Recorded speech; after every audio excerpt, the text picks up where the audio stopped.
Suppose ఒక పిల్లవాడు స్కూల్లో ఫస్ట్ ప్రైజ్ పొందాడు ఏదో ఆటల్లోనో, పోటీల్లోనో.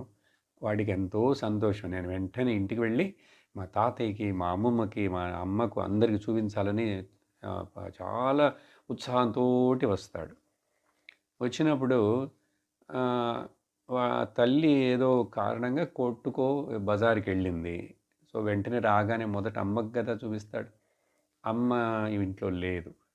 అప్పుడు ఒక అప్‌సెట్ అయిపోతాడు.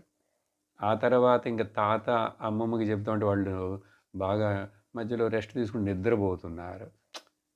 అనుకుందాం చనిపోయారని అనుకోక్కర్లేదు. అప్పుడు ఆ పిల్లవాడు మళ్ళీ ఇంకొంచెం ఎవ్వరు నేను ఇంత ఉత్సాహంతో జయించి కప్పు తీసుకొనొస్తే ఇక్కడ ఎవ్వరు నన్ను అప్రిషియేట్ చేసేందుకు ఎవ్వరు లేరు అన్నట్లుగా ఈ అర్జునుడి యొక్క బాధ. అంటే